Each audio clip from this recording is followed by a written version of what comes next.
Award season is here. The Golden Globes were last night. The Oscars are coming up. And two of the biggest movies battling currently are Marty Supreme and Sinners. You pick a side, you choose one. Or you could be like me and respect both of them and like them just as much. But that got me thinking. Sinners, sins, sinning. What are the 7 deadliest sins? We know them, right? But I want to think about what characters in anime represent these the best. And I'm not just talking about the typical 7 deadly sins from Fullmetal Alchemist or from the show 7 Deadly Sins. More specifically, I want to explore other characters within the world of anime who embody these ideas of the 7 deadly sins. So, let's figure it out. Dynamic entry. Okay, guys, welcome back to the channel. Thank you guys for joining us. We appreciate that every week that you stop by. We really do. So yes, today I want to explore and figure out what characters best embody these 7 deadly sins. You know, pride, lust, wrath, gluttony, greed, envy, and sloth. I think I said all 7 correctly.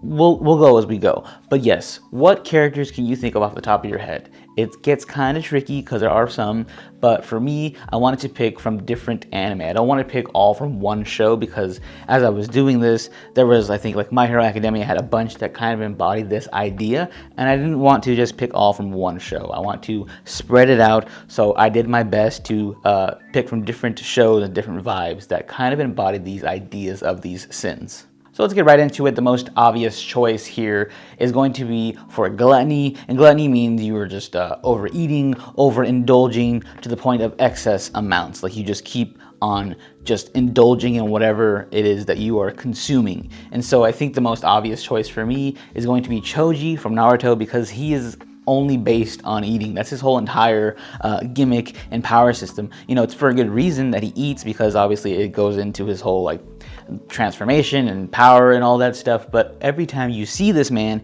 he has a bag of snacks or he's always thinking about going to get his next snack. As he's eating his current meal, he's always thinking, hey, what am I going to eat next? Which is relatable. You know, food is delicious, but Choji just takes it to the next level. And obviously, like I mentioned earlier, I don't want to just pick the 7 deadly sins from like Full Metal because obviously gluttony is gluttony from that show. So it's kind of finding somebody similar to that, and I think Choji best kind of encapsulates that. And I know there are other manga and anime characters that do eat a lot, like Goku and Luffy, but I don't think they do it to the point where it's their whole personality, and that's Choji's entire personality, basically. It's just eating. Goku, Luffy, they do it when they need to like recharge or refuel or get ready for like a big fight. Choji's just always snacking and munching down. So yeah, Choji, you are the most gluttonous character I can think of. Okay, and the next sin we're going to be talking about kind of goes hand in hand with being a glutton. After you eat a lot, you become very lazy, or rather you become sloth-like, which is just being super lazy, not having any motivation to get up and do anything, and everything you want to do is kind of like, oh, I guess I'll do it. And again, I did not want to pick from the same anime, so Shikamaru was a close choice for this one because that's his whole thing as well. He's just always like, oh, what a drag. Everything to him is just, you know, harder than it needs to be. But to avoid that, we're going to be choosing someone different. We're going to be choosing Spike Spiegel from Cowboy Bebop. All right, if you think about the poster child for being nonchalant and being cool, it's Spike Spiegel, man. His whole thing is just, hey, whatever happens, happens. Very much so like the Big Lebowski energy where he's just like, hey, it's all gonna work out, baby. It's cool. It's whatever. And he's not like lazy in the sense that like he can't get up and do things.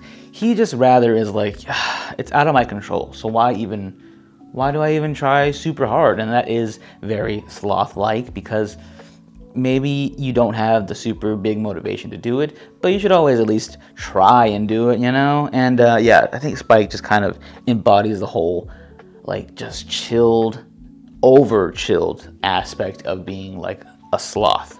You're just like, hey, listen, man, I'm not gonna get involved. That's between y'all. My name is Paul, and that's between y'all. Like that's Spike Spiegel to a max. And yeah, I think he embodies it the best. And there are a few of these archetypes in anime where they're just like laid back. That's their whole personality. Like I mentioned, Shikamaru, another one.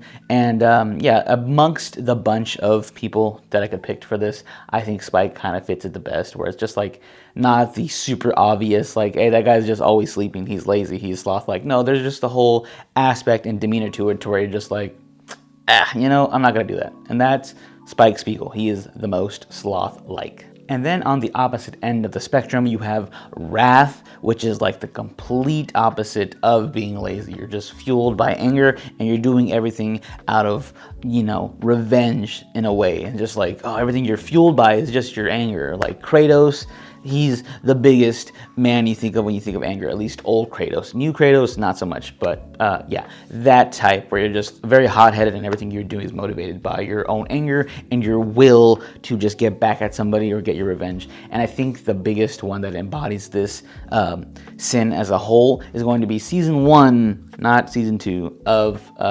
Thorfinn from Vinland Saga. His entire mission is just bent on revenge, and good reason, you can't just kill somebody's father and expect to get away with it.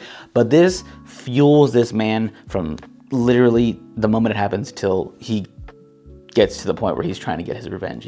Everything he's doing is just blinded by rage. He always wants to beat everybody's ass. He'll kill whoever's in his way. He doesn't care. No manners, no nothing, no life skills, just pure hatred. As soon as I see the man who killed my father, it's on sight. He's just fueled entirely by this. And, that's what makes the show so, I guess, impactful in a way, is that when he, and, spoilers if you have not seen Vinland Saga, when he doesn't really get his revenge in the way that he thought he would, he loses all motivation to do anything. He's just a shell of himself at that point, where it's just like, I've worked so hard to get to this point, and it was just taken from me. Like, I can't get what I wanted. I give up on life. That's just season 1, Thorfinn. Season 2, he finds forgiveness and all that stuff, and he becomes a better person for it.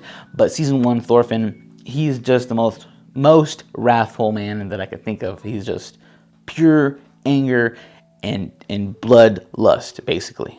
And then we have a character who could have also fit the role of being the wrath representative, but I decided to pivot and make him the representative for envy instead. That's going to be Vegeta. Kind of like Thorfinn, where his whole motivation was bent on revenge.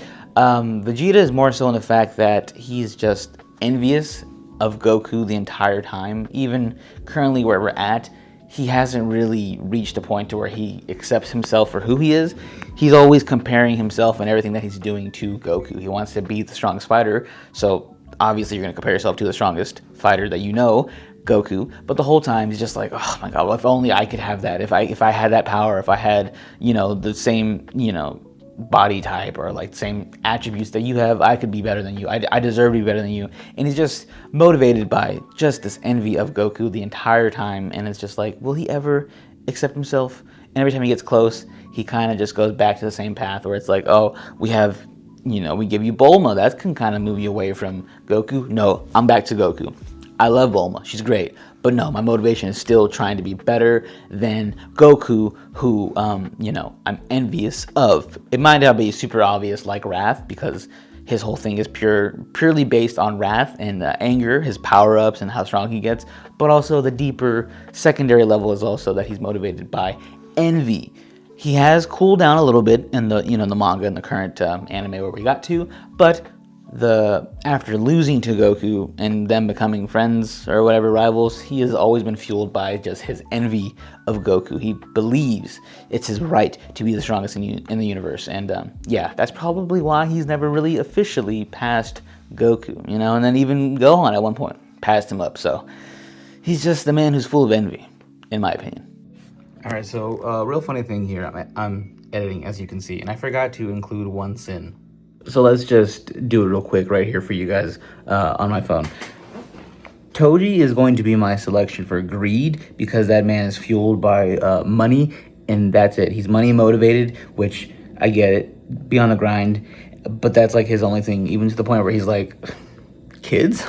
What's that? Money is what I want. So Toji is my representative for greed, the last sin that I did not include. So sorry for forgetting that. I was like, how did I do that? But yeah, I forgot that, so sorry. And now we have lust. This one was a little tougher because it's so obvious that Lust from Full Metal embodies lust. Like, you see her and you're like, ooh, she's lusty herself. But no, lusty kind of is beyond the surface level of like being like desirable to somebody.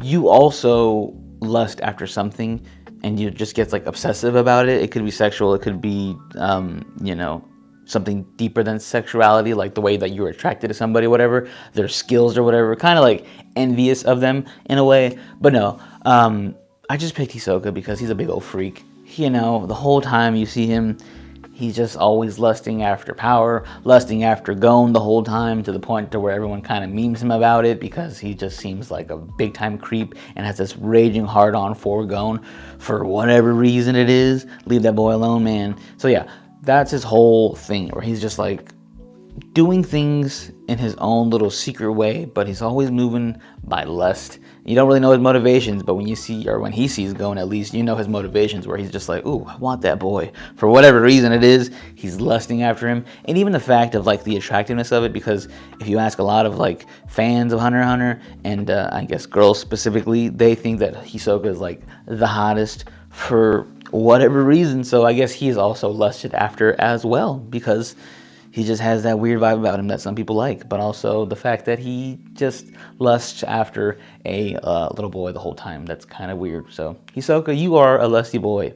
And then we have probably the deepest and the biggest, deadliest sin. It's going to be pride, to where you think that you are better and above everybody else, holier than thou, above God in a way. You think that, you know, you have all the answers and that no one could possibly touch you, or if anybody tries to challenge you, you're like, no, you can't challenge me. Even if it goes against your better judgment, that you know that you can't beat this person physically or mentally or whatever you're doing, you think to yourself, no, I'm not gonna let that slide. Pride will be the death of us, as Kendrick says.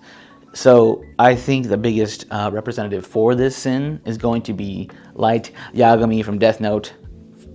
Man thought he was a god. The whole entire show, he thought that he was just so much smarter than everybody else and nobody can stop him. Even a literal god of death, seeing multiple of them actually, he thinks that he's above them and smarter than them. And he's just like, I'll make a new world in my own image because I deserve it. I'm the smartest man alive. No one can ever stop me. No one can beat me. And that was just his whole thing. Even in his final moments, he thought that he could somehow get away with it and run away on his dying bed. He thought that he can beat the Death Note, the rules of the Death Note. He thought that, oh no, there's no way that I could die by the Death Note. I've looked at all scenarios and I've gotten past it. Nope.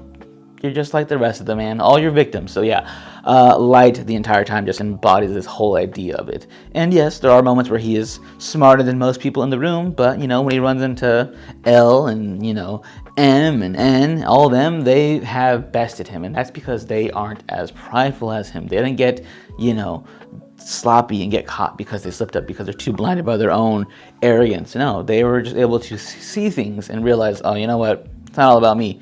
It's about others and catching this man. And that's what happened. That was his downfall. By the end of it was his pride. Had he not been so prideful, he might have got away with it, but he wasn't, and he didn't. So Light Yagami, you are the most prideful person in anime. So that's it, guys. That is my list of anime characters who represent the 7 deadliest sins the best, beyond the obvious. What do you guys think of this? Did I nail them? You probably disagree with a lot of them. Maybe I could have switched some around. I know the Vegeta one's kind of shaky, but hey, these are the ones that I thought about, that I've personally witnessed their journey, and to me, they show us that the deepest sins that we have in all of us, they embody them. Try not to be so much like these characters, even though you might, you know, envy them, or you might idolize them, whatever. Try not to be like them, because they are sinful at the end of it all. And yeah, that's my list. Hopefully you guys enjoyed it. Like I said, let me know down below if you agreed or disagreed, or you have other representatives that you think represent them better. All that stuff down below, we appreciate it. Also, if you want to subscribe, you can do that. We're at 630 subscribers. We're almost at 700. I'd like to reach that pretty soon, so please, if you can, subscribe down below. We truly appreciate it. Also, if you want to follow us on Instagram and TikTok, the links are also down below. Thank you guys for watching, and until next time, go try not to sin as much.